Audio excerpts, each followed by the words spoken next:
Hey guys, welcome back to the channel for my final review of Crystalized and my final episode review overall. We're checking out the series finale of LEGO Ninjago, Roots. While fighting the Overlord on the temple, Garbanon'S seemingly dies, and this angers Lloyd, who unlocks his Oni form. However, 30 seconds later, he sees his reflection and loses focus. On the ground, Wu proposes that the ninja should fuse their golden weapons to form an elemental being of energy. The ninja do this and form the Golden Ultra Dragon, which rescues Lloyd and takes on the Overlord.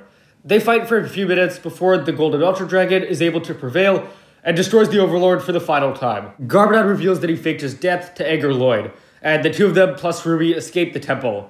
The Crystal King's invasion ends, and everyone reunites on the ground. After having created the dragons, the ninja have lost their powers, but Wu predicts that they'll come back. In the final scenes of the show, Garbanon plants Christopher, and people from all across Ninjago come to help rebuild the monastery. The final shot of the show shows Christopher as the song Inner Steel plays. After having finished the season, I can say that Garbanon has been a pretty good character here. Maybe not as good as he was in the Oni trilogy, but it feels like they delivered on giving us the next part of his arc. The metaphor of Christopher that we've seen for the last episodes has been really clever, I think, and I love the scene where he plants Christopher because I think it represents the idea that we're better if we're anchored to other people and with community than isolated. This season has a ton of flaws. However, it really delivers on the idea that we're stronger together. And stuff like Christopher and seeing all the allies emerge in the previous episode, I think all of this develops this theme nicely.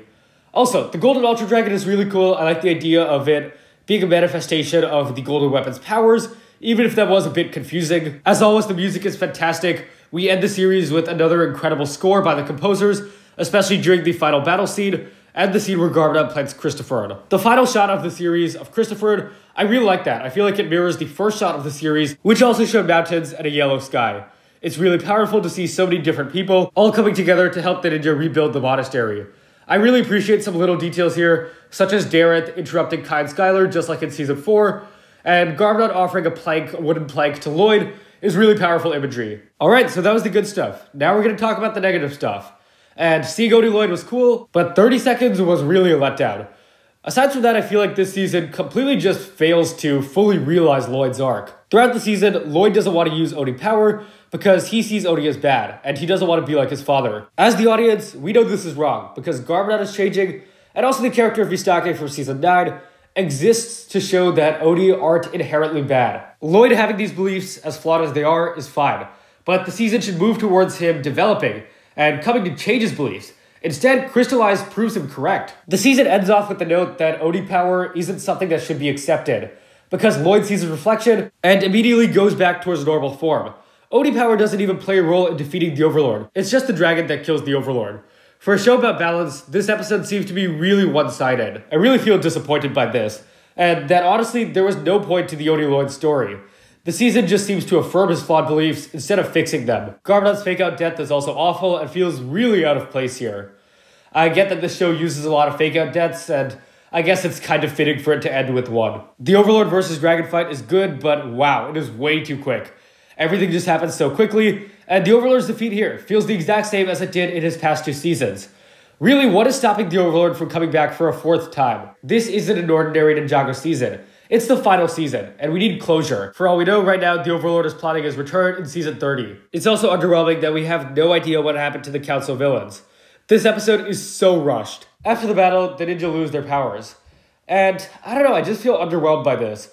I feel like it's not nearly big enough of a consequence for the series finale. This episode just feels like any other season finale. It doesn't feel different. And also, this consequence means nothing, because inevitably, the ninja will get their powers back. This is what Wu says in this episode. And yeah, I really do believe that if we see the ninja back in 23, their powers will be back as well. This season has taught me that powers always return, and that there can never be any permanent consequences. That's what we saw with Nia, and I have full reason to believe that the ninja's powers will come back. And of course, we gotta talk about Harumi. Harumi's redemption, I think, is already in itself a bad idea, but there's ways this could have been better. I would have liked to see Harumi apologize for her actions and accept whatever punishment comes her way. If you've watched the show The Legend of Korra, in the final season, the main antagonist redeems herself, but then is led away in handcuffs. This would have been a million times better than what we actually got for Harumi. Instead, we see Harumi being all buddy-buddy with the ninja and Lloyd, and just being accepted as one of the gang. This is awful. It really feels like the full final stage of Harumi's character being destroyed. It also pushes the incredibly harmful message that abusers can and should be forgiven. and it ignores all of the awful stuff that Ruby voluntarily did to Lloyd. Seeing Ruby at the end rebuilding the monastery which she had destroyed and waving to Lloyd, it's insulting, and I stand by what I said in the previous episode review. Reviving Ruby is the single worst decision the show has ever made. I also wish we saw a scene where Lloyd forgives Garbanon definitively. We do see him move towards accepting Garbanon more at the end, and that's definitely better than nothing, but I feel like this episode doesn't go far enough. The last thing I dislike is the music in the final scenes. It disappoints me so much that they chose to use Inner Steel instead of the Ninjago Overture. Inner Steel was introduced 20 episodes ago, and I have zero emotional attachment to it whatsoever. It's good as Sally's song, it's really bad as the send-off to the series. The Ninjago Overture was introduced 11 years ago. I have a ton of emotional attachment to it, and we've heard it played countless times. But despite how much it's been used, it still represents the wonder and awe of Ninjago. Using Inner Steel feels really corny, and I feel like the Overture would have made the scene so much more meaningful and powerful. In this context, as the final thing I hear in the series, Inner Steel just feels really generic, and I'm really underwhelmed by this decision. This episode's plot is a mess. It's way too rushed, and I feel like this episode makes the case that it's time for the 11-minute format to go. It was a fun little experiment, but I think in this episode, it makes everything just go way too quickly. But this episode also has some really disappointing story choices. They never followed through with Lloyd's arc, and they never tell a good message. And I did get a message. I got the message that Oni are bad and should be avoided. This episode also completes Ruby's descent. She is the ninja's greatest adversary ever. She was the first to defeat them, and she wrecked Lloyd mentally for years to come. And in one episode, she's been forgiven for all of her crimes. This episode pushes the idea that she can be forgiven for her abuse and the horrible stuff she did. And to me, that's a very bad message. And this episode also just makes me feel like overall in Crystalized, Lloyd was not a good character. He's my favorite ninja, and it's sad to see him end the series in this way. The other four ninja and Wu, though, were all pretty good. And so was Garbanon. I really enjoy the scene where he plants Christopher, and it's a nice way to end off his character in this series. The final battle of this episode is good, but it goes by way too quickly. This was the final fight in the entire series, and it finishes in a few minutes. Roots also just feels like any other finale. It really doesn't make itself feel different as a series finale, and the consequences and impact are not nearly big enough. Especially when Wu just says that these consequences will be reverted. Yay, we get to see the ninja get their powers back for the millionth time next year. That's gonna be such a compelling story that we've never ever seen before. And lastly, for emotion, there were parts of this episode that definitely were powerful, like seeing the ninja say farewell to each other before releasing the dragon, or Garbanon planting Christopher and offering the piece of wood to Lloyd. Unfortunately, the final scene, the choice to use Inner Steel really lessens the emotional impact. Ruby's character is really disastrous here. Seeing her just being pals with the ninja and part of the team in the final scenes, it really hurts as a fan of Season 8 and Season 9. I really hate to end off my episode reviews and the Ninjago series like this, but this episode is getting a 6.5 out of 10. It was not a good episode. It was really mediocre. As the grand finale to this incredible 11-year saga, it just didn't really step up.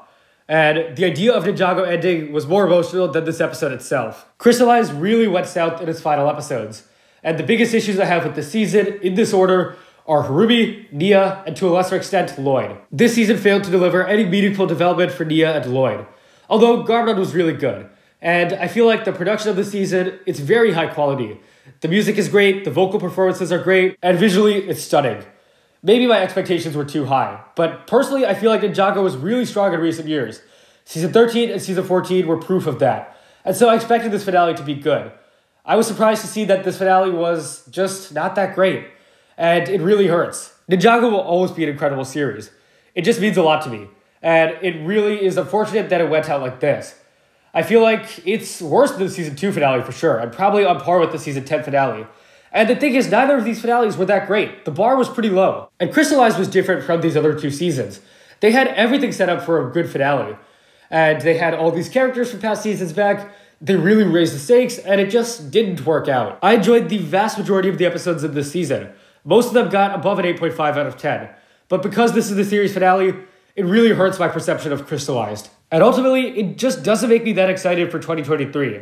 I end these episode reviews, which I started over 4 years ago, feeling disappointed and conflicted. And yeah, this is probably the final episode review. I don't plan to review episodes for 2023.